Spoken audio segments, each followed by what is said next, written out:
নমস্কাৰ the news প্লাছৰ এই বিশেষ অনুষ্ঠান অনন্যালৈ আপোনালোক সকলোকে স্বাগতম জনাইছো মই শিখা এগৰাকী বিশেষ ব্যক্তিক আজি আমি এই অনুষ্ঠানৰ জৰিয়তে আপোনালোকৰ সৈতে পৰিচয় কৰাই দিম যুৱ লেখক তেওঁ এগৰাকী উদ্যোগী তেওঁ খুব কম বয়সতে তেওঁ গ্ৰন্থ লিখিছে আৰু সেই গ্ৰন্থই বিশ্ব অভিলেখৰ বাবে মনোনয়ন লাভ কৰিছে গতিকে আহক আমি তেখেতৰ সৈতে চিনাকি হওঁ তেখেতৰ নাম হৈছে হিৰণময় গগৈ আপোনাক আমাৰ অনুষ্ঠানলৈ স্বাগতম জনাইছো ধন্যবাদ হয় আৰু প্ৰথমে অভিনন্দন জ্ঞাপন কৰিছো আপোনাৰ গ্ৰন্থই যেহেতু বিশ্ব অভিলেখৰ বাবে মনোনয়ন লাভ কৰিছে বাকি সমূহ কথালৈ আমি আহিম কিন্তু প্ৰথমে অকণমান গ্ৰন্থখনৰ বিষয়ে যদি জানি লওঁ হয় গ্ৰন্থখনৰ নামটো হৈছে মেট্ৰিক পাছ আৰু গ্ৰন্থখন খুব ব্যতিক্ৰমী কাৰণ এখন গ্ৰন্থ এটা জিয়া কাহিনী প্ৰকাশ পাইছে সংগ্ৰামৰ বিষয়ে প্ৰকাশ পাইছে যে কেনেকৈ এখন সৰু ঘৰ এটা সৰু পৰিয়ালক বিভিন্ন পৰিস্থিতি আৰু নেতিবাচক চিন্তাধাৰা বা শক্তিয়ে থান বান গৈ পেলালে আৰু তাৰ মাজৰ পৰা কেনেকৈ এজন যুৱক নিজৰ সপোনৰ পিছে পিছে দৌৰি গৈ আছিল আৰু সেই যুৱকজন আপুনি নেকি হয় নিশ্চয় হয় আৰু যিহেতু আপুনি কৈছে যে বহুত নেতিবাচক প্ৰভাৱ বহুতো ঘাত প্ৰতিঘাত আছে একেবাৰে আপোনাৰ যাত্ৰাটো যদি আমি আৰম্ভণিৰে পৰা চাওঁ অকণমান যদি আমাৰ সৈতে শ্বেয়াৰ কৰে আপুনি হয় আৰম্ভণি মোৰ শিক্ষাগত জীৱন গদলাবানত আৰম্ভ হৈছিল শিৱসাগৰ পৰৱৰ্তী সময়ত মই টিংগুলিষ্টাৰত অধ্যয়ন কৰিছিলোঁ CBSE বৰ্ডলৈ মোৰ দেউতা মাহঁতে লৈ আহিছিল আৰু শেষৰ ফাললৈ মই DPSত পঢ়াৰ হেঁপাহ এটা আছিল গতিকে মই 2টা বছৰ দিল্লী পাব্লিক স্কুল নাজিৰাত অধ্যয়ন কৰিবলৈ সুবিধা পাইছিলোঁ তাৰপিছতে যিহেতু মোৰ মা অসুখীয়া আছিল আৰু 1998 মানৰ পৰা তেখেত অসুখত ভুগি আছিল আৰু বিভিন্ন পৰিস্থিতিৰ মাজেৰে আগুৱাই যাওঁতে 2012 চনত তেখেতৰ মৃত্যু হয় আৰু তাৰ পূৰ্বে 2009 বৰ্ষত মোৰ জ্যেষ্ঠ ভাতৃ প্ৰয়াত হিৰণময় গগৈ তেখেতৰ এটা পথ দুৰ্ঘটনাত মৃত্যু হৈছিল ঘৰুৱা বিভিন্ন অস্থিৰতাই আৰু জীৱনলৈ অহা হঠাৎ পৰিৱৰ্তনবোৰে মোৰ শিক্ষা আৰু মানসিক স্তৰত ব্যাপক প্ৰভাৱ বিস্তাৰ কৰিছিল যাৰ পৰিণতি স্বৰূপে মই হতাশাত ভুগিছিলোঁ আৰু মই শিক্ষা জীৱনৰ পৰা মই আঁতৰি আহিবলৈ বাধ্যত পৰিছিলোঁ কিন্তু তথাপিও জীৱনত কিবা এটা কৰাৰ হেঁপাহ আছিল আকাশ চোৱাৰ হেঁপাহ সদায় আছিল আৰু সেই আশাখিনিক সম্ভৱ কৰিবৰ কাৰণে নিজৰ ওপৰত এটা আস্থা ৰাখি পিনি এটা জটিল যাত্ৰাত মই আগুৱাই গৈছিলোঁ মোৰ কৰ্মজীৱন মালয়েছিয়াৰ পৰা আৰম্ভ হৈছিল খুব কম বয়সতে 18 বছৰমান বয়সতে আৰম্ভ হৈছিল আৰু পৰৱৰ্তী সময়ত মই কলকাতাত কৰ্ম কৰিলোঁ দিল্লীত অলপ কৰ্ম কৰিছোঁ অসমতো বিভিন্ন প্ৰান্তত কৰ্ম কৰিছোঁ ইভেন মই এটা সময়ত মানুহৰ ঘৰে ঘৰে গৈ কিতাপ বিকিছিলোঁ আৰু তাৰ পৰা আহি আজি এই হাতত দুখনকৈ গ্ৰন্থ এখন ইংৰাজী এখন শেহতীয়াকৈ অসমীয়াত আৰু দুখন গ্ৰন্থই পুৰস্কৃত হৈছে নিশ্চয় হয় আৰু জীৱনৰ যেটো সকলো সংগ্ৰাম আপুনি নেওচি আহিছে জীৱনৰ সংগ্ৰাম নেওচাৰ মূল মন্ত্ৰ আপোনাৰ দৃশ্যত কি হ'ব পাৰে বাৰু মই ভাবোঁ যেন আত্মবিশ্বাসটো প্ৰথম যেতিয়া সকলোখিনি বস্তু অসম্ভৱ যেন লাগিব চব ফালৰ পৰা অন্ধকাৰ লাগিব তথাপিও মানুহ কেতিয়াও অন্ধকাৰত যাব নালাগে সদায় পোহৰমুখী হোৱাৰ আলিবাট সন্ধানত মানুহ লিপ্ত হ'ব লাগে কাৰণ যেতিয়া মানুহৰ এটা সদিচ্ছা থাকে এটা ব্যাপক আত্মবিশ্বাস থাকে যে মই ভিৰৰ মাজত হেৰাই যাব নিবিচাৰোঁ এই জিত ভাৱটো লৈ আগুৱাই গ'লে পথ নিজে নিজে ওলাই গৈ থাকে মাথো আমি নাওখন চলাইহে যাব লাগে নিশ্চয় হয় খুব সুন্দৰ আৰু হিৰণময় গগৈ খুব সুন্দৰ এজন মটিভেশ্যনেল স্পিকাৰ আচলতে মোৰ এই আৰম্ভণিতে খুবেই ভাল লাগিছে আপোনাৰ কথাখিনি আৰু যেটো গ্ৰন্থ আপুনি বৰ্তমান প্ৰকাশ কৰিছে গ্ৰন্থ কেতিয়াৰ পৰা লিখিম বুলি ভাবিলে বা কলম কেতিয়াৰ পৰা হাতত তুলি ল'লে আচলতে শব্দ ভাল পাওঁ কাৰণ এটা কোমলীয়া বয়সৰ পৰা জীৱনে ইমানে খুচিলে ইমানে চেপিলে যে ভিতৰত বিষ সোমাই আছে আৰু বিষখিনি শব্দৰ আলিংগনত প্ৰকাশ কৰি মই খুব তৃপ্তি পাওঁ অলপ সকাহ পাওঁ যিহেতু এটা সৰু পৰিয়াল আৰু মোৰ 15 বছৰ বয়সতে মোৰ জ্যেষ্ঠ ভাতৃ একমাত্ৰ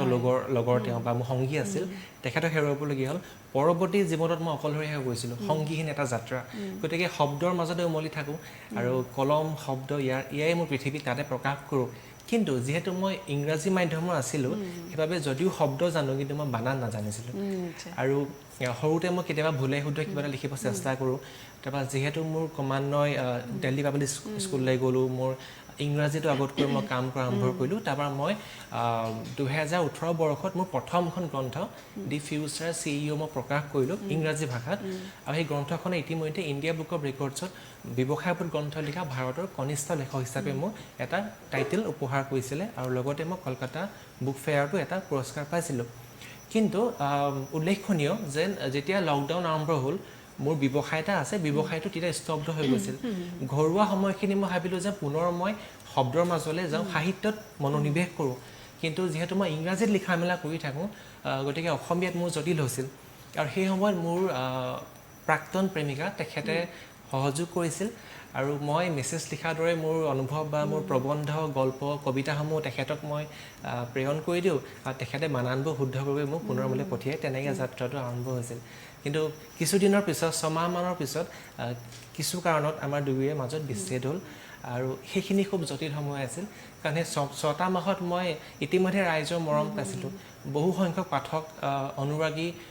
তেওঁলোক মোৰ লগত জড়িত হৈ পৰিছিল যেতিয়া হঠাৎ মই দিব নোৱাৰা হ'লোঁ তেওঁলোকে মোক প্ৰশ্ন কৰিব ধৰিলে মেছেজ কৰি বা ফোন কৰি যে কি হ'ল তোমাৰ ভাইটি লেখাবোৰ পোৱা নাই তোমাৰ লেখাবোৰ মানে ৰাতিপুৱাই নপঢ়িলে মনটো ভালে নালাগেচোন বিভিন্ন বাইদেউসকলে ভাইটি ভণ্টিসকলে মেছেজ কৰিব ধৰিলে দাদা কি হ'ল আপোনাৰ লেখাবোৰ নাই পোৱা আপোনাৰ লেখাবোৰতে আমি জীয়াই থাকিব পাৰোঁ এনেধৰণৰ কথাবোৰ ক'লে মই খুব অনুপ্ৰেৰণা পালোঁ কিন্তু মই মানে সঁহাৰিহীন সেই সময়ত শব্দ আছে স্পেলিং নাই মই কেৱল ধন্যবাদ শব্দটো লিখিব জানিছিলোঁ CBSE জানেই আমাৰ অসমীয়া ছাবজেক্টটো নাছিলে আৰু ইভেন আমি অসমীয়াত কথা পাতিলেও মানে আমাৰ ফাইন লগাই স্কুলত তাৰ পৰা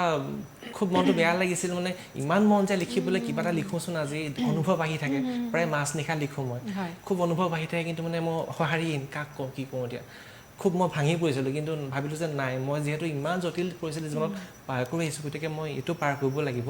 আৰু তেতিয়া মই মানে পুনৰ অসমীয়া ডিক্সনেৰী আৰু বেলেগৰ আৰ্টিকেল পঢ়ি স্পেলিংবোৰ চাওঁ খুব প্ৰেক্টিছ কৰি আজি 2টা বছৰৰ ভিতৰত নিজে এখন গ্ৰন্থ প্ৰকাশ কৰিব পৰা হ'লোঁ নিশ্চয় হয় আৰু গ্ৰন্থখন প্ৰকাশ কৰোঁতে আৰম্ভণিৰ পৰা কিমান সময় লাগিছিলে 2 বছৰ নেকি হয় গ্ৰন্থখন আচলতে বহুত বেছি দীঘলীয়াও নহয় মই পাঠকসকলৰ যিহেতু সময়ৰ মূল্য আছে মূল্যটোক সন্মান জনাই যিখিনি জানিবলগীয়া কথা মানুহে যিখিনি কথা এজন উঠি অহা ল'ৰা ছোৱালীৰ পৰা মানে মধ্য বয়সলৈকে জানিব লাগে আধ্যাত্মিক কথাও আছে বাস্তৱিক কেৰিয়াৰ সম্পৰ্কীয় কথাবোৰ আছে বহুত কথা সোমাই আছে সেইখিনি কথাই দাঙি ধৰি যাতে মানুহজনৰ সময়খিনি সদ্ব্যৱহাৰ হওক আৰু মই যোৱা বছৰ পৰা লিখিছিলোঁ এইখিনিতে ক'ব লাগিব ফেচবুকৰ এটা গোট গ্ৰন্থ সুবাস তাতে মই প্ৰকাশ কৰিছিলোঁ আৰু তেওঁলোকে যথেষ্ট সহায় কৰিলে তাৰ পাঠকে সহায় কৰিলে তেওঁলোকৰ সহায়ৰ কাৰণেহে আজি মোৰ সপোনটো মানে নিজৰ এখন অসমীয়া গ্ৰন্থ হাতত আহি পৰিল যদিও বহুত দিন লগা নাই এবছৰমানতে মই কামখিনি কৰিলোঁ কিন্তু মোৰ কাৰণে খুব বেদনাদায়ক আছিল কাৰণ মই পাৰ কৰি অতীতৰ সেই প্ৰতিটো মুহূৰ্ত প্ৰতিটো পল মই আকৌ পুনৰ মনত ৰিক্ৰিয়েট কৰি সেই বিৱৰণ দাঙি ধৰাটো কেতিয়াবা এনেকুৱা হৈছে যে মানে এটা খণ্ড লিখাৰ পিছত মোৰ হাত ভৰি কঁপি গৈছে ভয় খাইছোঁ মই আকৌ মানে 7-8 দিনলৈকে মই লিখিব পৰা নাই ভয় আছোঁ মানে বহুত কষ্ট খালোঁ মই এখন লিখোঁতে নিশ্চয় হয় আৰু যেহেতু আমি কৈছোঁ যে বিভিন্ন ঘাট প্ৰতিঘাট আপুনি পাৰ কৰি আহিছে গ্ৰন্থখন আপুনি প্ৰকাশ কৰিছে আৰু আপুনি কৈছে যে খুব সৰু খুব ডাঙৰ নহয় ভলিউমটো আৰু আজিকালি যে পঢ়ুৱৈসকলৰ মাজত দেখিবলৈ পোৱা গৈছে যে বহুত দীঘল বস্তু এটা আচলতে মানুহৰ সময়ৰ অভাৱ পঢ়ি থাকিবলৈ সেই কথাটোৰ সৈতে আপুনি একমত হয়নে নহয় বাৰু বৰ্তমান খুব শ্বৰ্ট হ'লে মানুহ আচলতে অলপমান ভাল পায় নেকি হয় মই ভাবোঁ মোৰ যিটো ব্যক্তিগত দৃষ্টিভংগী যে মই মোৰ পাঠকসকলৰ প্ৰতি মই দায়বদ্ধ হ'ব বিচাৰোঁ তেওঁলোকে যদি মোৰ বস্তু এটা চাইছে লাগিলে মোৰ পোষ্ট এটা হওক ভিডিঅ' এটা হওক বা মোৰ গ্ৰন্থখনক সেই সময়ৰ মূল্যটোক মই সন্মান জনাব বিচাৰোঁ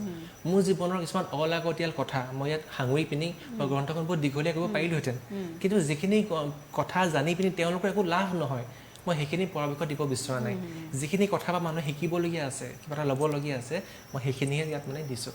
গ্ৰন্থখনৰ পেজ 130 নিশ্চয় হয় আৰু গ্ৰন্থখনৰ যিহেতু আপুনি লৈ আহিছে আজি মেট্ৰিক পাছ মই দেখিছোঁ মেট্ৰিক পাছ শিৰোনাম কিয় দিয়া হ'ল বাৰু কিয়নো মোৰ শিক্ষাগত অৰ্হতা কেৱল মেট্ৰিক পাছ মই দিল্লী পাব্লিক স্কুলত তাৰ পৰা 2011 পাছ আউট হ'লোঁ তাৰ পৰা মই গুৱাহাটীত আহি চিটি ফেকাল্টিত মোৰ নাম এডমিশ্যন লোৱা হৈছিল বিজ্ঞান শাখাত কিন্তু মোৰ ডিপ্ৰেশ্যনটো খুব বেছি বৃদ্ধি পাই আছিল কাৰণ কিছু বছৰ আগত দাদা ঢুকা আছে আৰু তেতিয়া নিজৰ একেলগে সদায় দুজন থাকোঁ একেটা ৰুমত থাকোঁ নিজৰ ককায়েকৰ যেতিয়া মৃতদেহটো সন্মুখত আহিছে পোষ্টমৰ্টম কৰি থোৱা অৱস্থাত তেজ লাগি মেলি বা মই 15 বছৰ বয়সতে তাৰ বডিটো জ্বলাবলগীয়া হ'ল সেইখিনিৰ পৰা মানে মই ওলাব পৰাই নাছিলোঁ ল'ৰাটো মানে ভিতৰে মই বহুত ভুগি আছিলোঁ আৰু স্কুলতো ভাবে যে কেলৈ ল'ৰাটো ইমান মনে থাকে জ্বলকা মামি থাকে কিন্তু কথাবোৰ কাক কম কোনে বুজিব মানে যে এজন ল'ৰাৰ ভিতৰত কেৱল অকল শিক্ষা দিশটোৱে নহয় তাৰ মানসিক মানে ল'ৰাটো সুস্থও হ'ব লাগিব দিশত এই কথাখিনি অভিভাৱক বা কিছু দূৰলৈকে শিক্ষক শিক্ষয়িত্ৰীহঁতে ইমান গুৰুত্ব দিয়া নেদেখায় মানে তেওঁলোকে নম্বৰ বা সেইখিনি গুৰুত্ব দিয়ে কিন্তু একেটা সময়তে নম্বৰ ভাল আনিবলৈ হ'লে এজন ছাত্ৰ ছাত্ৰী তেওঁৰ মানসিক স্তৰটো মজবুত হৈ থাকিব লাগিব যিটো নেকি মোৰ দুৰ্বল হৈছিল কিছু বছৰ পাৰ হ'বলৈ নাপালেই 2012ত 18 জুনত পুনৰ মোৰ মাৰ তেখেতৰ মৃত্যু হৈছিল আৰু যেতিয়া মাক মানে হাবিত যোনে জ্বলাছোগে শেষত অকল দেউতা মই থাকিলোগে এটা সৰু পৰিয়াল জ্বলাই শেষতে সন্ধিয়া সময় হৈছে মানে ঘূৰি যাওঁতে মোক কৈছে যেন বাবু তুমি পিছলৈ নাচাবা চাব নাপায় মোৰ এনেকুৱা ফিল হৈছে মমেণ্টত যে মাক আজি মই ক'ৰবাত এৰি থৈ আহিছোঁ মানে হাবি এখনৰ মাজত দেউতাক হাতত ধৰি আহিছোঁ মানে পিছলৈ ঘূৰি চাবলৈ মন গৈছে যে দেউতা মানে মায়ে কি কবিতা হাবিখনৰ ক'লে ক'লে তো মই মানে ক'বলৈ সাহস কৰিব পৰা নাই পিছলৈ ঘূৰি চাবও পৰা নাই তা মানে খুব বেয়া লাগিলে যেন মানে সদায় একেলগে থাকোঁ ৰাতি হৈ গ'ল মায়ে এই হাবিখনক কি কৰিব খুব দুখ পালোঁ মনত আৰু তথাপি নিজকে প্ৰতিবাৰে সাঁচি ৰাখিছোঁ কাৰণ দেউতাৰ মুখলৈ চাই জীয়াই থাকিব লাগিব তেওঁ সাৰথি হ'ব লাগিব একেটা সময়তে কৰ্ম কৰিব লাগিব যাতে মোৰ দেউতাৰ সন্মানটো হানি নহয় সমাজত সেইকাৰণে যিখিনি মোৰ ওচৰত নাই অপ্ৰাপ্তিৰ মাজতো প্ৰাপ্তিৰ সন্ধান কৰিবৰ কাৰণে অসমীয়া সাহিত্য হাতত ল'লোঁ আৰু বিশেষকৈ কলম যেতিয়া হাতত লয় বা কিতাপ এখন গ্ৰন্থ এখন প্ৰকাশ কৰি উলিয়াই সাধাৰণতে আমাৰ এটা ধাৰণা আছে যে খুব বেছি ধৰা এডুকেশ্যন কোৱালিফিকেশ্যন থাকিব বা এনেকুৱা ধৰণৰ এটা ধাৰণা থাকে গতিকে ইমান বেছি শিক্ষাগত অৰ্হতা নাথাকিলেও যে আচলতে এখন গ্ৰন্থ প্ৰকাশ কৰিব পাৰে সেই প্ৰসংগত তুমি কি ক'ব বিচাৰিবা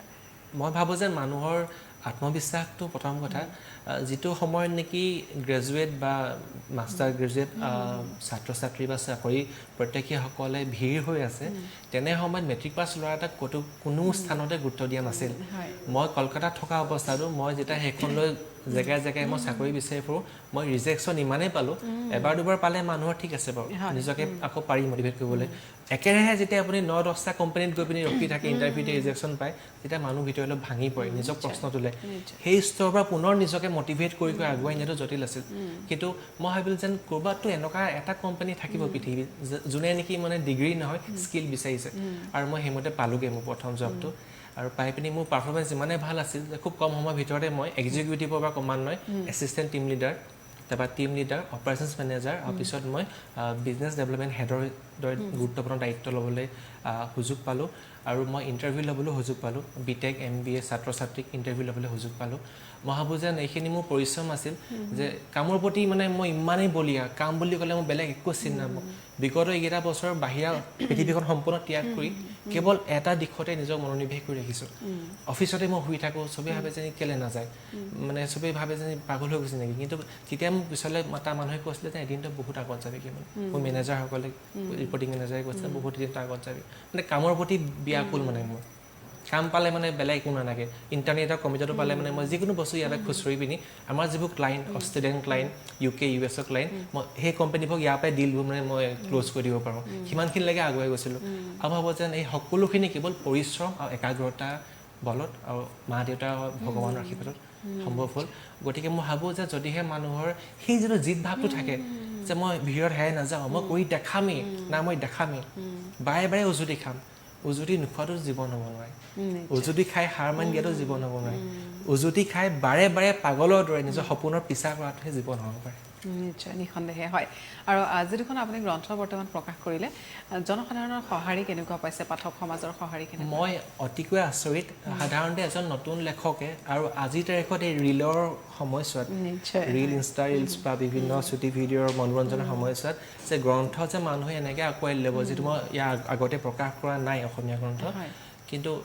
গ্ৰন্থ সুবাস গোটৰ পাঠকসকলে সহযোগ কৰিলে মোৰ যিসকল ফলোৱাৰ যিসকলে নিয়মীয়াকৈ মোৰ বস্তুবোৰ চাই থাকে পঢ়ি থাকে তেওঁলোকে সকলোৱে আশীৰ্বাদ কৰিলে আৰু আজি এমাহ হৈছে মোৰ প্ৰথমটো সংস্কৰণ শেষ হ'ব হৈছে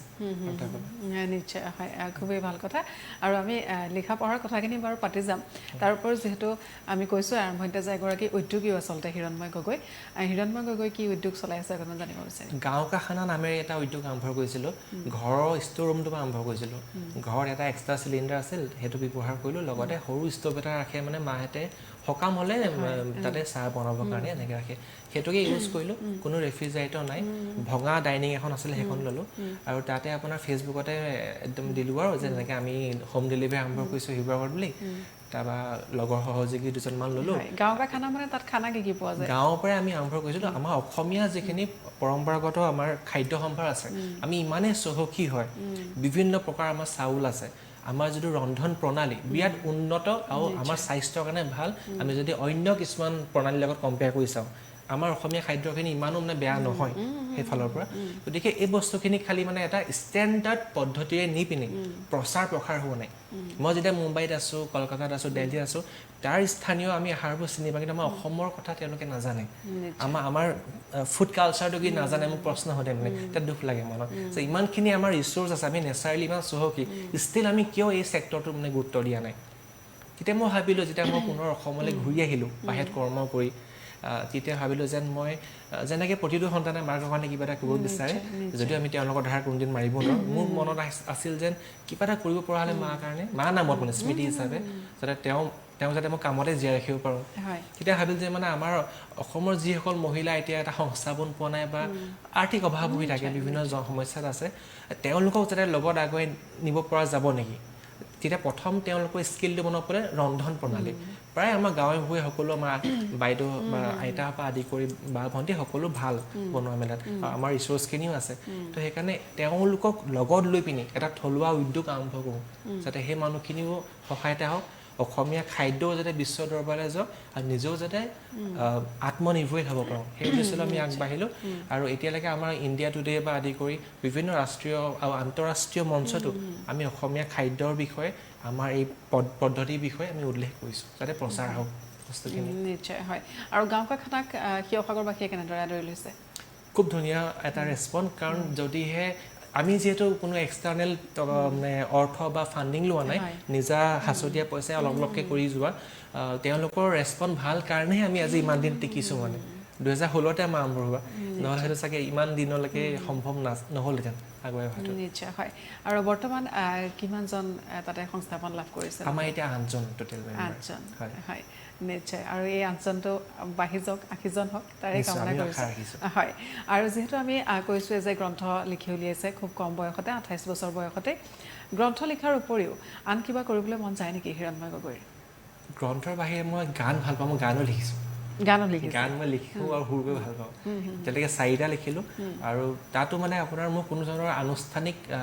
গীতৰ সম্পৰ্কে সংগীতৰ প্ৰশিক্ষণ নাই কিন্তু মই ইউটিউবৰ সহায়ত মানে সংগীতৰ যিখিনি বেছিক থিয়ৰী সেইখিনি মই অধ্যয়ন কৰিলোঁ আৰু তেনেকেই মই 4টা এতিয়ালৈকে গীত কৰিলোঁ তাৰ বাহিৰে মই স্পীচ দি ভাল পাওঁ যুৱ শক্তিৰ কাম কৰি ভাল পাওঁ খুব আৰু সেইবাবে মই যেতিয়াই মই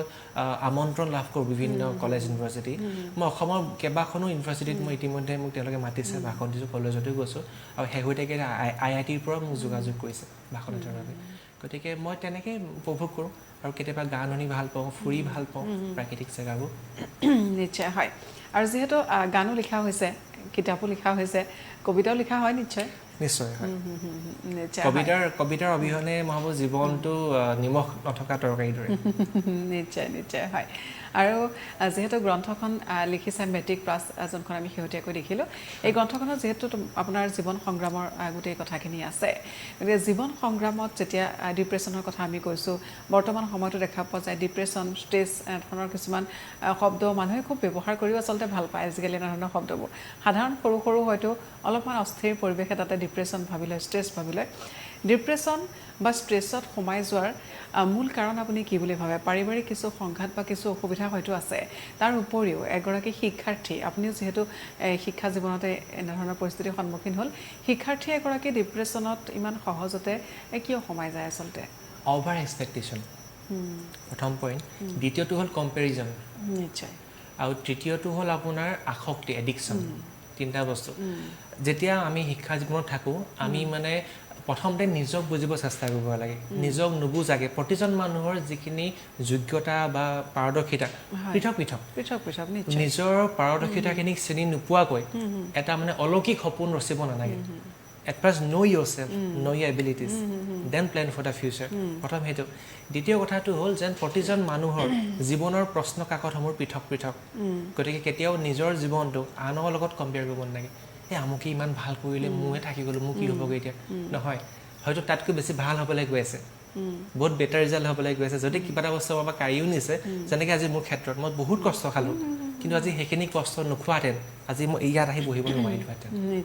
আজি সেইখিনি বিষ সহ্য কৰিলোঁ সেইখিনি ইমান যন্ত্ৰণা পালোঁ কাৰণে আজি মেট্ৰিক পাছখন সৃষ্টি হ'ল আজি অসমৰ হাজাৰ মানুহে আঁকোৱালি লৈছে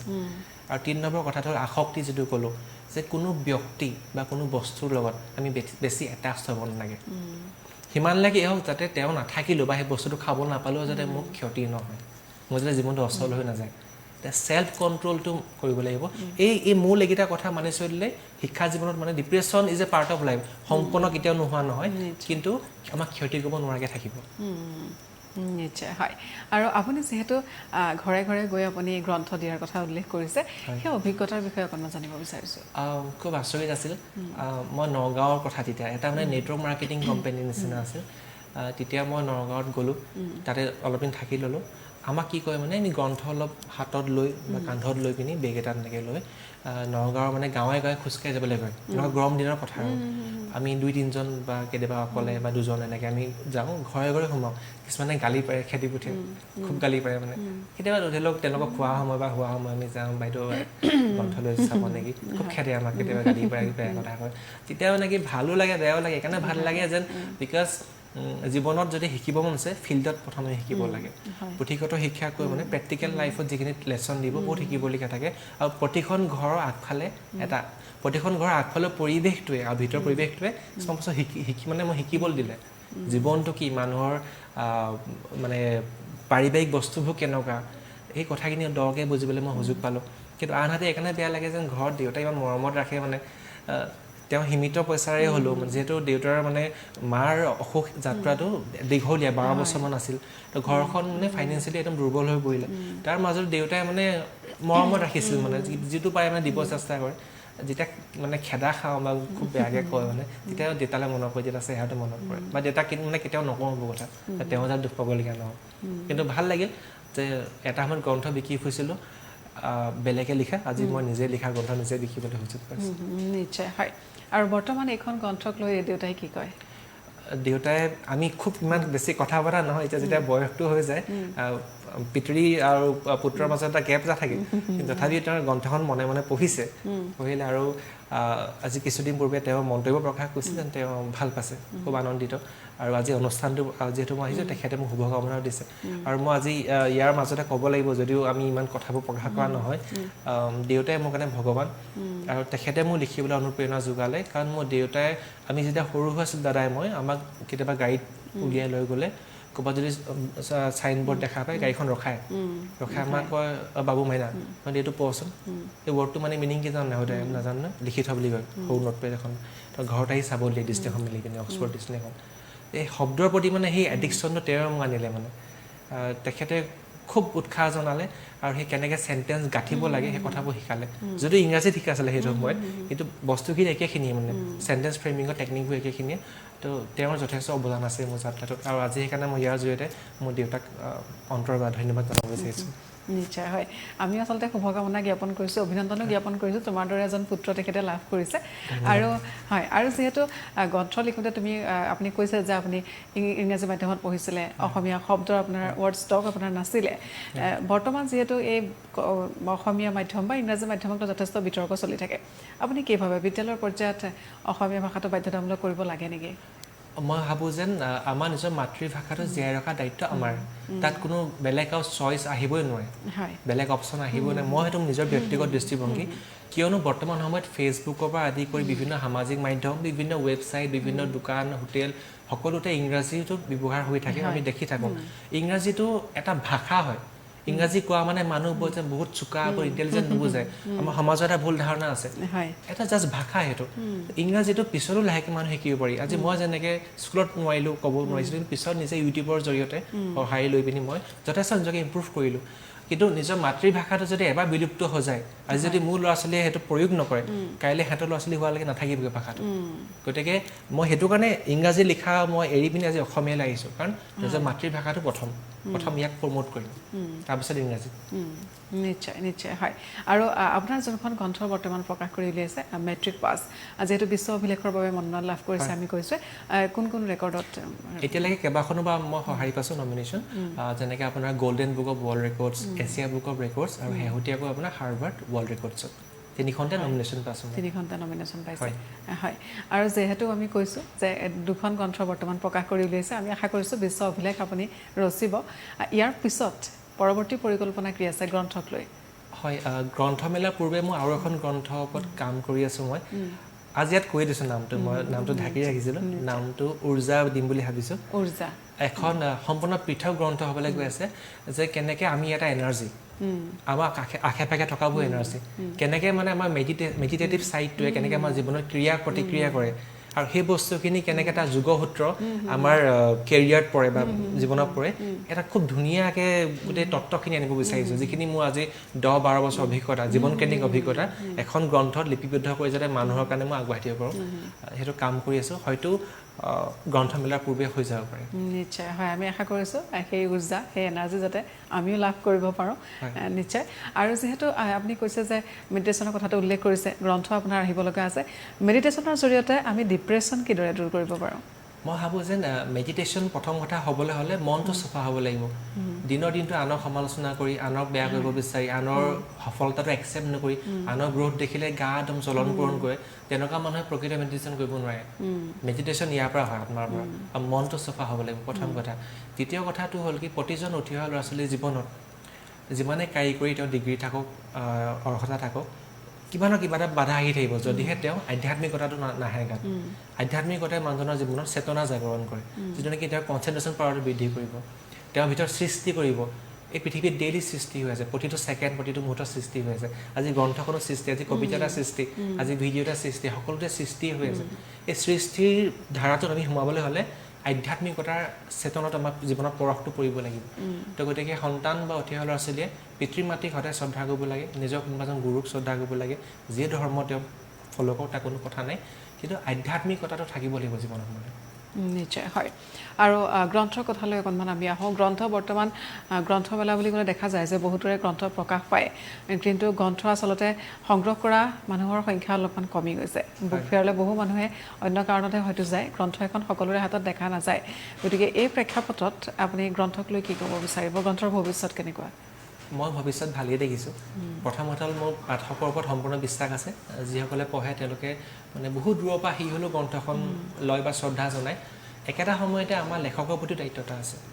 যে সেইখিনি গ্ৰন্থ আগবঢ়াব লাগে যিখিনিৰ পৰা যাতে মানুহৰ কিবা এটা ভাল হয় কিছুমান অলাগতিয়াল বস্তু আমি ৰূপায়ণ কৰি বা লিপিবদ্ধ কৰি মানুহক আমনি দিয়াটো আমি কৰিব নালাগে যাতে এখন গ্ৰন্থ জাতিটোৰ কাৰণে যাতে এটা সম্পদ হৈ ৰৈ যাওক আজীৱন তেনেকুৱা ধৰণৰ কাম কৰিবলৈ মই মোৰ চেষ্টা কৰোঁ মানে সদায় যাতে কেনেকৈ কৰিব পাৰোঁ তেতিয়া ডেফিনেটলি ৰাইজে ল'ব আৰু যেনেকৈ যিটো সময়ত নেকি 10 ছেকেণ্ডৰ মনোৰঞ্জনত এটা এই জেনেৰেশ্যনৰ এটা চাম মগ্ন তেনে সময়ত মোৰ ভাগত দীঘল আৰ্টিকল যদি মানুহে পঢ়িছে নিশ্চয় পঢ়া মানুহ আছে নিশ্চয় নিশ্চয় হয় আৰু গ্ৰন্থৰ প্ৰতি আগ্ৰহটো বঢ়াবৰ বাবে আমাৰ যিসকল স্কুলীয়া ছাত্ৰ ছাত্ৰী আছে তেওঁলোকক গ্ৰন্থৰ প্ৰতি আগ্ৰহটো বঢ়াবৰ বাবে আমি আচলতে কি কৰিব পাৰোঁ যিহেতু আজিকালি জন্মৰ পৰাই মোবাইল লৈ ডাঙৰ হয় ল'ৰা ছোৱালীয়ে গতিকে সেই কলমটোৰ প্ৰতি তেওঁলোকক কেনেদৰে আগ্ৰহ বঢ়াব পাৰোঁ মই ভাবোঁ যেন reading is a part of career to become a great leader you have to become a great reader first এজন মহান নেতা হ'বলৈ হ'লে যিকোনো এখন ফিল্ডত নেতৃত্ব দিবলৈ হ'লে প্ৰথমে খুব পঢ়িব লাগিব আৰু ডেইলি পঢ়িব লাগিব এদিন নহয় সো ছাত্ৰ ছাত্ৰীয়ে নিয়মীয়াকৈ নিজৰ জীৱনত পঢ়া সময়তে ৰাখিব লাগে লাগিলে 10 মিনিট 15 মিনিট যিকোনো বাহিৰ এখন কিতাপ মই কোনো টাৰ্গেট লৈ নকওঁ লাগিলে নিউজ পেপাৰখনেই হওক নভেল এখনেই হওক বা চেল্ফ হেল্প বুক এখনেই হওক যিটো জেনেৰিক কিতাপ হওক ৰেগুলাৰলি কৰিব লাগে ৰেগুলাৰলি 15 মিনিট যদি আমি পঢ়ো নাই প্ৰথম কথা আমাৰ প্ৰনাউন্সিয়েশ্যন ক্লিয়াৰ হ'ব আমাৰ ৰিডিং স্কিলটো ইম্প্ৰুভ হ'ব পাৰ্চনেলিটিটো এনহেন্স হ'ব প্লাছ ডেইলি 15 মিনিট নতুন কথা আমি শিকিম সেই 15 মিনিটকে যদি এড হয় মানে এটা বছৰত এটা ল'ৰা কিমান ওপৰত গুচি যাবগৈ বাকী ল'ৰা এটা লগৰখিনিক ল'ৰা ছোৱালীখিনিক গতিকে ৰিডিঙৰ বহুত মহত্ব আছে মই আহ্বান জনাম যে ছাত্ৰ ছাত্ৰী যিসকলে এতিয়া আমাৰ অনুষ্ঠান চাই আছে তোমালোকে নিয়মীয়াকৈ ৰিডিং হেবিটটো ৰাখা যদি ব্যস্ত থাকা ন্যূনতম 10 মিনিট সময় ৰাখা নিশ্চয় হয় আৰু গ্ৰন্থৰ কথা যিহেতু আমি কৈছোঁ আৰু গ্ৰন্থ আজিকালি দেখা যায় বহুতৰে হয়তো হেঁপাহ থাকে খুব ভাল ভাল গ্ৰন্থৰ কথাও যদি আমি কওঁ হেঁপাহ থাকে গ্ৰন্থখন লিখে লেখকে কিন্তু বৰ বেছি ইনকাম লেখকৰ নহয় হেঁপাহৰ বাবে লিখে নিজৰ টকা পইচা খৰচ কৰি লিখে কেৱল মাত্ৰ আত্মসন্তুষ্টিৰ কাৰণেহে গতিকে গ্ৰন্থ লিখি আমি আমাৰ পেট ভৰাব পাৰোঁনে নোৱাৰোঁ এটা খুব ধুনীয়া প্ৰশ্ন কৰিছে যদিও মই এখন পৃথিৱীত নতুন কিন্তু কিছু অভিজ্ঞতা হৈছে যিহেতু বিভিন্ন জনৰ কথা পাতিছোঁ আলাপ আলোচনা কৰিছোঁ ইয়াতে কি হয় যে লেখকলে ইমানটা ভাল তেনেকৈ নাযায়গৈ সহায় ইমানটা নাযায়গৈ ফাইনেন্সিয়েলি যিহেতু বিভিন্ন আছে ইয়াত বস্তু সোমাই আছে ছেগমেণ্ট সোমাই আছে আৰু কিছু ক্ষেত্ৰত যিসকলে মোক জনাইছে ভাল ভাল লেখিকা তেওঁলোকে কৈছে অভিজ্ঞতাবোৰ অলপ বেয়া তেওঁলোকৰ যে কিছু মানুহে মানে তেওঁলোকক ঠকবাজি বা তেনেকুৱা কাম কৰিছে বিশ্বাসঘাতকতা কৰিছে সেইখিনি বন্ধ কৰিব লাগে কাৰণ এখন গ্ৰন্থ প্ৰকাশ কৰিবলৈ বহুত কষ্ট হয় বহুত সাধনা কৰিবলগীয়া এতিয়া মই নিজে লিখি গম পাইছোঁ মানে আগতে আপোনাৰ গ্ৰন্থখন ল'লোঁ চালোঁ এনেকৈ চালোঁ কিন্তু নহয় যেতিয়া নিজে কৰিছোঁ অনুভৱ কৰোঁ যে বহুত কষ্ট বহুত সাধনা সোমাই আছে গতিকে লেখিকাসকলেও যাতে পাৰ্ট টাইমলি কৰিলে নহ'বগৈ আজি মই যদি আগবাঢ়ি আহিছোঁ মোক আমাৰ অসমৰ মানুহে সহায় কৰিব লাগিব মোৰ ভাল বস্তুখিনি মই কোৱা নাই যে বেয়াখিনিক লওক যদি বোলে প্ৰকৃততে গ্ৰন্থখন ভাল সঁহাৰি জনোৱাৰ যোগ্য তেন্তে তেওঁলোকে সঁহাৰি জনাব লাগে কাৰণ তেতিয়াহে মই তাৰপৰা মোৰ আৰ্নিংটো আহিলে মই এজ এ প্ৰফেশ্যন ল'ম পাৰ্ট টাইম ল'লেতো মই কামটো 100% দিব নোৱাৰিম মই তাৰপৰা যদি কিবা এটা মোৰ আৰ্নিং আহে তেতিয়া মই কামটো আৰু সময় দিব পাৰিম কাৰণ মোৰো চলিব লাগিব তেতিয়াহ'লে মই আৰু ভাল ভাল বস্তু উপহাৰ দিব পাৰিম গতিকে পাঠক ৰাইজ আৰু লেখক লেখিকা দুয়োৰে মাজত সেই বেলেঞ্চিংটো থাকিব লাগে আচলতে আৰু লগতে যিসকলে গ্ৰন্থ বিক্ৰীৰ সহায় সহযোগিতা কৰে তেওঁলোকৰ মানে এটা নিকা পলিচি ৰাখিব লাগে যে এটা কথা কৈ এটা কৰা বা মিছা কথা কৰা এইবোৰ যাতে তেওঁলোকে নকৰক এটা খুব পবিত্ৰ চেক্টৰ আৰু বেলেগ কিবা বস্তু বিক্ৰী কৰা বস্তু নহয় জ্ঞান দি থকা হয় গতিকে এই চেক্টৰটো পবিত্ৰতা থকাটো বিচাৰোঁ মানে মই সেইটো আশা কৰিম মই নিশ্চয় হয় আৰু অকণমান কৰ্মজীৱনলৈ ঘূৰি গৈছোঁ আমি হিৰণময় গগৈ সুদূৰ মালয়েছিয়াৰ পৰা যিহেতু কৰ্মজীৱন আৰম্ভ কৰিছিলে মালয়েছিয়াৰ অভিজ্ঞতা কেনেকুৱা আছিলে অভিজ্ঞতা ইমান এটা ভাল নাছিল আচলতে মই মালয়েছিয়া যোৱাৰ যিটো প্লেনিং সেইটো এইকাৰণে কৰিবলগীয়া হ'ল মই মাক লৈ চেন্নাইলৈ আমি শেষবাৰলৈ গৈছিলোঁ বাহিৰৰ যোৱা ট্ৰিপৰ ভিতৰত যোৰহাট ৰৰে এয়াৰপৰ্টৰ পৰা আমাৰ ফ্লাইট আছিল কলকাতালৈ কলকাতাৰ পৰা চেন্নাইলৈ যোৰহাটত মানে এয়াৰপৰ্টতে চেক ইন কৰাৰ আগতে মা মানে মোৰ হাততে ধৰি আছিলে মা চুইজাৰযোৰ পিন্ধি আছিলে আপোনাৰ পাৰ্পল কালাৰ টাইপৰ ঢাপকৈ পৰি গ'ল তাৰপৰা মোৰ ইমান বেয়া লাগিছে মানে মা ইমান দুৰ্বল হৈ গ'ল তাৰপৰা এটা অথৰিটি আহিছে CIC আহি মাক ধৰি উঠালে তাৰপৰা ক'লে যে মানে আমি এখেতক যাব দিব নোৱাৰোঁ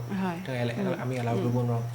দেউতাই ক'লে হয় নেকি তেতিয়াহ'লে কি কৰিব একো নাই আপুনি অলপমান পইচা ৰিফাণ্ড পাব টিকেটৰ কিন্তু মায়ে কৈছে যে নাই মই পাৰিম যাব তেতিয়া মই কাষত ৰৈ আছোঁ মই ইমান বেয়া লাগিছে এতিয়া সৰু মই আৰু মানে বাৰে কৈছে যে আপুনি যাব নোৱাৰে এইটো কণ্ডিশ্যনত মায়ে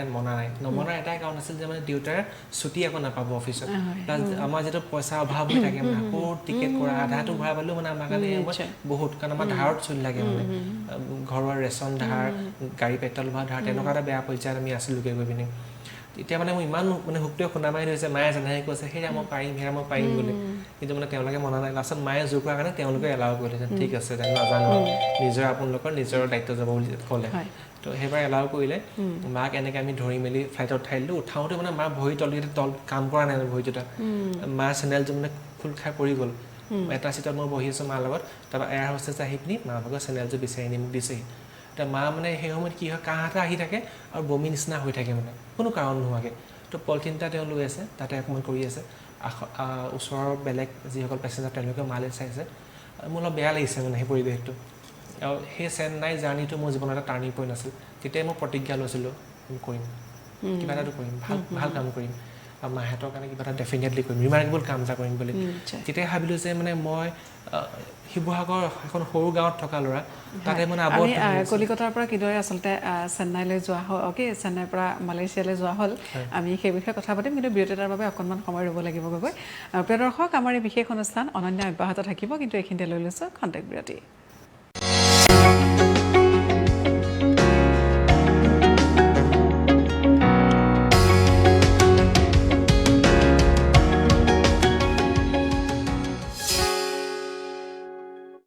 Career of your dreams. Season faculty and dynamic courses. Admission open. Visit www.adtu.in. Hurry, apply now. Kaka. তোমালোক যোৱা মোৰ গাটো খুব বেয়া লাগিছে প্লিজ বলা না মা আজি পাৰ্টি নহব নেকি হ'ব সুখ দুখৰ প্ৰতিটো মুহূৰ্তত আমি থাকো আপোনজনৰ কাষত সৰু সৰু কথা ইটো সিটো মধুৰ অনুভূতি আমাৰ এই সম্পৰ্কবোৰে সুন্দৰ কৰি ৰাখে জীৱন সুস্বাদু ব্যঞ্জনৰ নিশ্চিন্তৰ প্ৰতীক সিষ্টাৰ মছলা এবাৰ ব্যৱহাৰ কৰি চাওক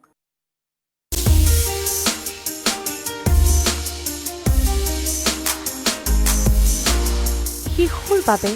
দ্য নিউজ প্লাছৰ অনন্য প্ৰয়াস আপোনাৰ শিশুটিৰ প্ৰতিভা বিকাশৰ এখন মঞ্চ প্ৰথমবাৰৰ বাবে আপোনাৰ শিশুটিক আনুষ্ঠানিক স্বীকৃতি বহু শিশুৱে পথ পালে এই অনুষ্ঠানৰ জৰিয়তে। পলম নকৰি আপোনাৰ শিশুটিক থিয় কৰাওক এই মঞ্চত। যোগাযোগ কৰক 7099003370 নম্বৰত। চাওক প্ৰতি দেওবাৰে বিয়লি 3 বজাত অনামিকাৰ সৈতে ৰং মেলা লাইভ কেৱল দ্য নিউজ প্লাছত।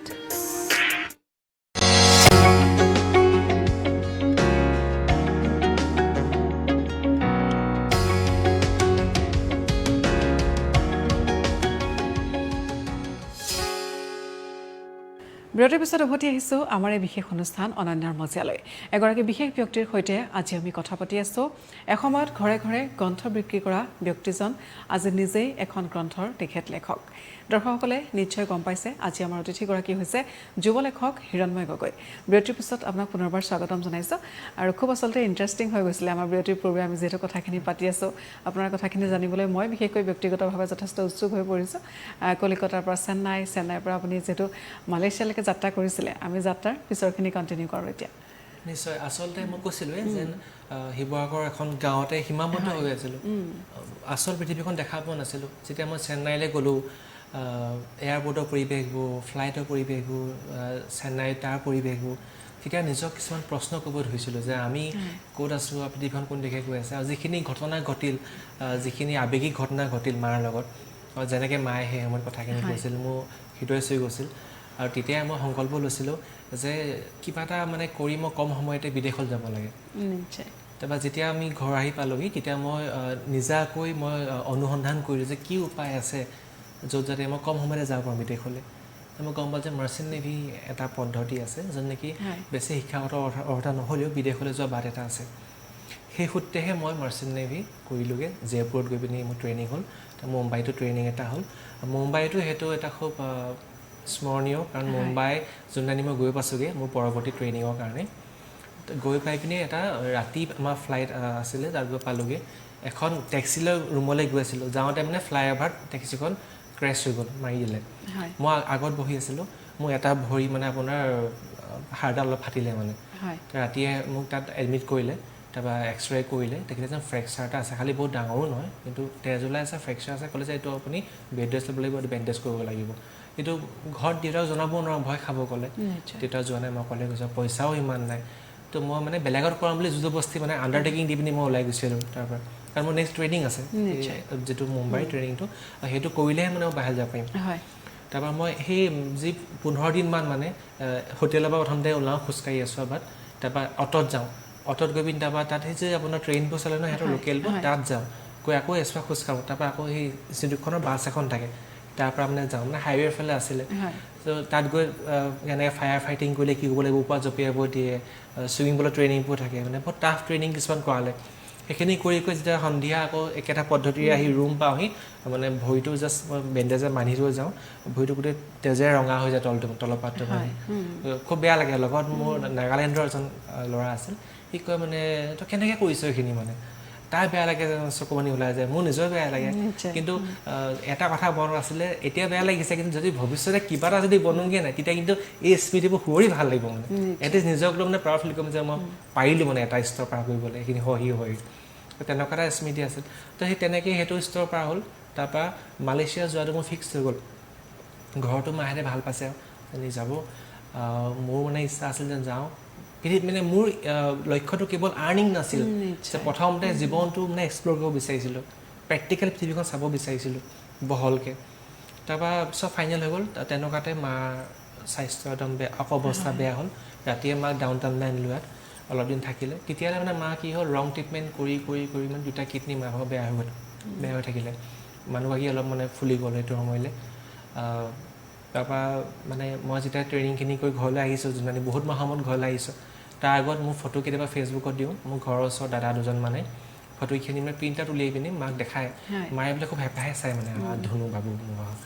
চ' সিহঁতি কয় যে মায়ে তোমাৰ ফটো ভালকৈ চাইছে দেই, মোৰ ভাল লাগে। খুব ব্যাকুল মানে, কেইবামাহৰ মূৰত ঘৰলৈ যাম আৰু মাক দেখিবলৈ পাম। আহি ফাইনেলি পালোঁহি, অসম পালোঁ।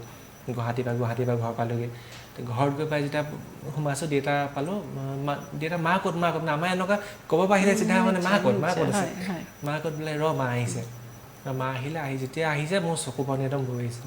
মানে যিজনী মাক মই ইয়াত চাই গৈছোঁ সেইজনী মা তেতিয়ালৈ নাই মানে তেতিয়ালৈ মা অলপ ফুলি গৈছিলে মানে বডিটো দুটা কিডনী আহি ডায়েলিচিছ কৰি আছিল তেতিয়া মই ইমানেই মানে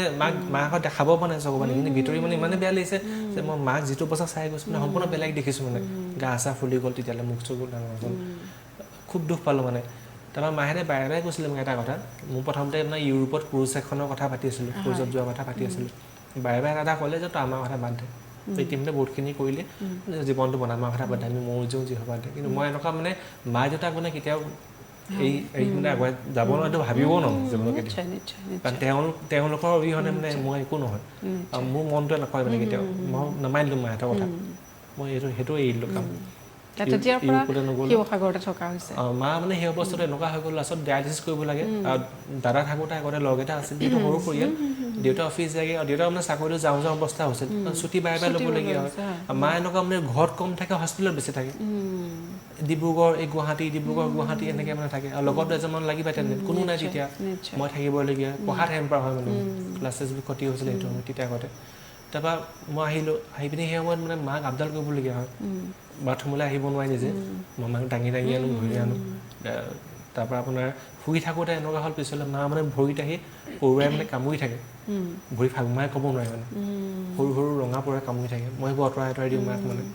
তাৰপৰা আমি নিজৰ ঘৰটো এৰি এটা ভাড়া ঘৰত থাকিবলগীয়া পৰ্যায় হৈছিল কিয় হৈছিল গ্ৰন্থখন পঢ়িলে গম পাব যে নিজৰ ঘৰ এটা থকাৰ পিছতো কিয় ঘৰটো এৰি লোকৰ ঘৰত থাকিবগীয়া আছিল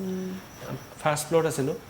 গাড়ীলৈ আনোতে গাড়ীৰ পৰা আকৌ ওপৰলৈ নিওঁতে মাক মানে মই দাঙি আনো চকীখনত আৰু ভগৱানৰ আছে কিবা আশীৰ্বাদ আছিল যে মই নাজানো সেই সময়ত কেনেকৈ ইমান শক্তি পাইছিলোঁ তেওঁৰ কিবা আশীৰ্বাদ যে মই দাঙিব পাৰিছিলোঁ দেউতাই ভালকৈ নোৱাৰিছিলে মই দাঙি মাক গাড়ীত ভৰাওঁ গাড়ীৰ পৰা দাঙি মানে ওপৰলৈ মাক চকীখনত দাঙি লৈ যাওঁগৈ তো সেইখিনি মাৰ লগত আছিলোঁ তাৰপৰা শেষত আৰু মানে মাহঁতৰ যে তই কিবা এটা কৰিবই লাগিব আৰু মানুহখিনিয়ে শান্তিয়ে থাকিব নিদিয়ে বিভিন্ন প্ৰশ্ন কৰা আৰম্ভ কৰে যে আপোনাৰ ল'ৰাটো বাহিৰলৈ যোৱা কথা আছে বোলে কি হ'ল নাই পোৱা নি কামটো এনে সমস্যা তাৰপৰি মানুহৰ সেই তেনেকুৱা মানে তুলনা মানে কি সমালোচনা সূচক মন্তব্য আৰু ক্ষতি কৰিব ধৰিলে ভিতৰি কি ভুগি আছে কিন্তু আমিহে গম পাইছোঁ আমাৰ ঘৰত কি হৈছে মানুহে নজনাকৈ এটা মন্তব্য থৈ কিন্তু সেই এটা মন্তব্যে এজন উঠি অহা ল'ৰাক কিমান মানসিকভাৱে কষ্ট দিব পাৰে সেই কথা তেওঁলোকে কেতিয়াও উপলব্ধি নকৰে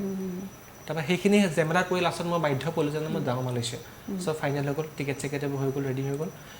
ছাডেনলি মা অৱস্থা বেয়া হ'ল ডাউন টাউনলৈ লৈ আহিলোঁ কেইবাদিন থাকিলে দেউতাও আহিলে ময়ো আহি আছোঁলৈ তাৰপৰা এদিন মানে মই ডাউন টাউনত থাকোঁতে মই ডাউন টাউনৰ ওচৰতে এটা লজ আছিলে নামটো পাহৰিছোঁ সৰু মটৰে নেকি জেগাটুকুৰা আছিলে তাৰ লজ এটাত মই আছিলোঁ ৰুম এটা লৈ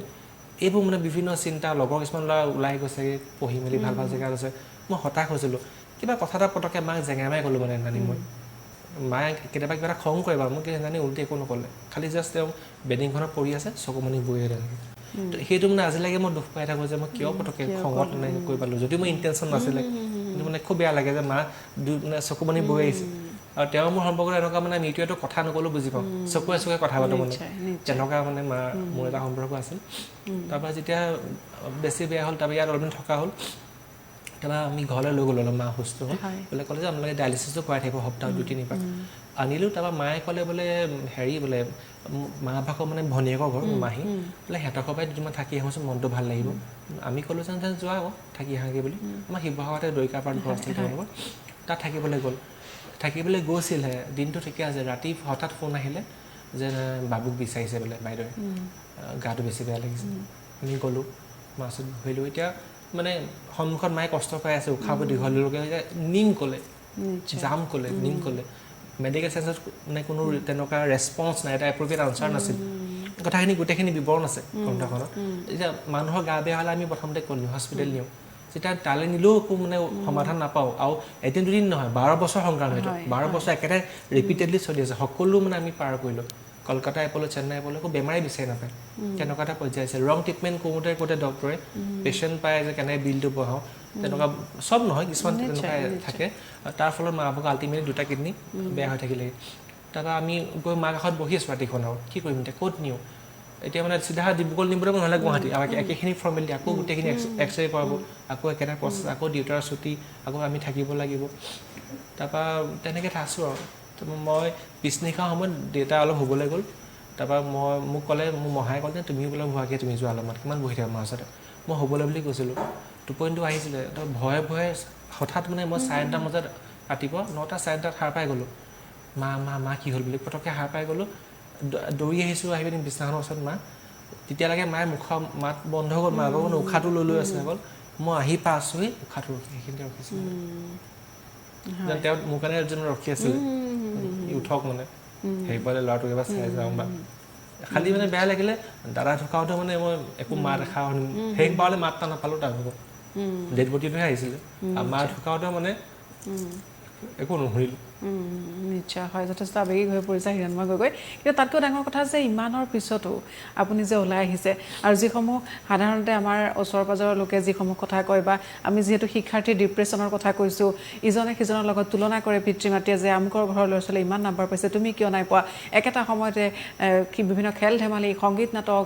লগতে স্কুলৰ পঢ়াখিনি আছে সকলোতে নিজৰ ল'ৰা ছোৱালীক আচলতে পিতৃ মাতৃয়ে আগুৱাই নিব বিচাৰে আৰু কাৰণ কিন্তু বহুতৰ ক্ষেত্ৰত আমাৰ এই সমাজৰ লোকসকল হয় বহুতে বিভিন্ন সময়ত কয় যে মানে কিয় এওঁলোক গৈছে বা বাহিৰলৈ গৈ যিটো আপুনি ঘূৰি আহিছে কেতিয়া আকৌ বাহিৰলৈ যাব বা কিয় যোৱা নাই কিজানি কাম পোৱা নাই কি পৰিস্থিতিত ঘূৰি আহিছে সেইটো আচলতে বিচাৰ বিবেচনা কৰি চাবলৈ নাযায় কাম পোৱা নাই নে কিয় যোৱা নাই সমালোচনাটো বেছি কৰিবলৈ বিচাৰে তেনেকুৱা ধৰণৰ একাংশ তেনেকুৱা ধৰণৰ মানসিকতা থকা একাংশ সমাজৰ লোকক উদ্দেশ্যে আপুনি কি ক'ব বিচাৰিব মই এটা কম সকলোৰে নিজৰ সন্তান আছে সকলোৰে ফেমিলি আছে আনৰ সন্তানক প্ৰশ্ন কৰাৰ আগত সমালোচনা কৰাৰ আগত প্ৰথমতে তেওঁৰ বিষয়ে জানি লওক নিশ্চয় তেওঁ ঘৰখন কি জানি লওক কাৰণ এজন ব্যক্তিৰ ব্যক্তিগত জীৱনটো নজনাকৈ আপুনি তেওঁক জাজমেণ্ট পটককৈ কৰাটো বেয়া কথা কাৰণ সেইটোৱে মানুহক অশান্তি কৰে মানসিক অশান্তি দিয়ে মানে মই তাৰপৰা বাধ্যত পৰি যাবলগীয়া হ'ল মা ঢুকালে মা ঢুকুৱা এমাহেই হোৱা নাই মই চুলি খুৱাই থোৱা আছে ক্ৰিয়া ধৰি আছিলোঁ মই তেনেকৈ মই মালয়েছিয়া যাবলগীয়া দেউতাক এৰি থৈ যাবলগীয়া আছে দেউতাক ভাড়া ঘৰত এৰি থৈ যাবলগীয়া আছে তেওঁ মোক থ'বলৈ আহিছে গুৱাহাটী এয়াৰপৰ্টত থৈ পিনে যেতিয়া মই গৈছোঁ মানে মই চেন্নাইলৈ গ'লোঁ পিছদিনা চেন্নাইৰ পৰা ফ্লাইট আছিলে মালয়েছিয়ালৈ কলালামপুৰলৈ মোৰ মাহী ল'ৰাটোৰ লগত আছিলে পিছত মোক কৈছে দাদা তুমি যোৱাৰ পিছত নিচাই এনেকৈ তাতে মানে এয়াৰপৰ্টত তলতে বহি দিলে ৰাস্তাতে ডিভাইডাৰজন থাকে বহি কৈছে আজিৰ পৰা বোলে মই অকলৰে হালোঁ সেই কথাৰ কাৰণে মানে ইমানেই মই অন্তৰ দুখ পালোঁ শেষত ভাবিলোঁ যে নাই মই ঘূৰি যাব দেউতা প্ৰথম লাগিলে হাজিৰা খাম দেউতা প্ৰথম দেউতাৰ পিতৃ ধৰ্ম প্ৰথম তাৰপিছত বেলেগ হ'ব তাতো মই যথেষ্ট কষ্ট কৰিলোঁ এজন আমাৰ ভাৰতৰ এজন বন্ধু আছিল তেওঁ মই আপোনাৰ ট্ৰেইনিং চেণ্টাৰত লগ পাইছিলোঁ যিবোৰ তেখেতে ঘৰলৈ আহিছিলে কিবা কাৰণত বিপদত পৰি সহায় বিচাৰিলে মোক পইচা দি দিলোঁ মোক ক'লে যে মই কাইলৈ পামগৈ মধ্যপ্ৰদেশৰ তেওঁ মই তোক পইচাটো পঠিয়াই দিম মই দি দিলোঁ বিশ্বাস পিছত তাৰমানে মোবাইলটো ছুইচ অফ পালোঁ মই নিদিয়াৰ কাৰণে মই জইনিং কৰাৰ আগলৈকে দুদিনমানটো মই তাত থাকিবলগীয়া আছে মোক খাবলৈ তাৰ হাহাকাৰ মানে মই চিলিণ্ডাৰ উঠাবলগীয়া আছে মানে হাজিৰা কৰিবলগীয়া আছে লিটাৰেলি গৈ পিনে এইবোৰ কথা দেউতাই আজিলৈকে নাজানে কি ফেচ কৰিছোঁ কি পাইছোঁ তথাপি দেউতাক মানে ফোন কৰা নিয়া নাই যেন দেউতাই পইচা আকৌ প্ৰেছাৰ কৰিব আমনি পাব মানে দাদাই মই সৰুৰ পৰা আমি চেষ্টা কৰিছোঁ কেনেকৈ দেউতাক যাতে আমি কষ্ট নিদিওঁ মা দেউতাক তেনেকৈ চলিব বিচাৰোঁ মানে তেনেকৈ তাত 3-4 দিন মই হাজিৰা কৰিলোঁ বয়সো কম 18 বছৰ বয়স আছিল চিলিণ্ডাৰ মানে দাঙিবলৈ দিয়ে 3টা জাপিবলৈ দিয়ে এইবোৰ কৰোঁ কঁকালত তেতিয়া অলপ পেইন হৈছিলে মানে যেতিয়া সন্ধিয়া হৈ কিনে পৰিলোঁ তাতে মানে পেইন হৈ খুব কঁকালত গতিকে সহ্য কৰিলোঁ নিশ্চয় নিশ্চয় হয় আৰু যিহেতু কৈছোঁ আমি যে লেখকৰ সমান্তৰালকৈ তেওঁ এগৰাকী যুৱ উদ্যোগী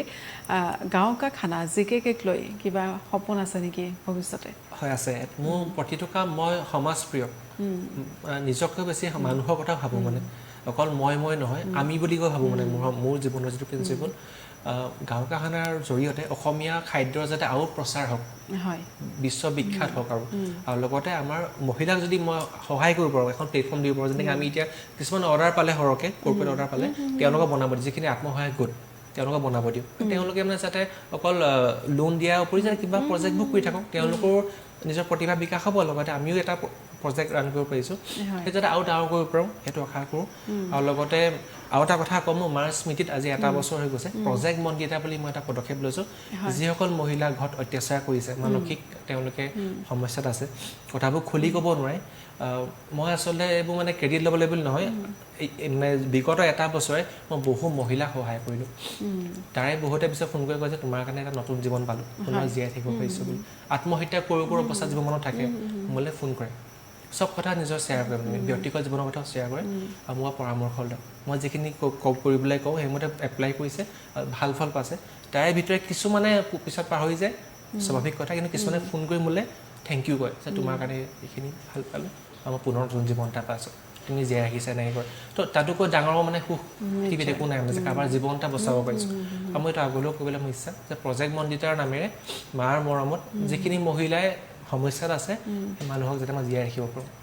মানে ওমেন মেণ্টেল হেল্থত কাম কৰি আছোঁ আজি 1 বছৰ হৈ গৈছে নিশ্চয় হয় আমি আশা কৰিছোঁ সফলতা লাভ কৰক আপুনি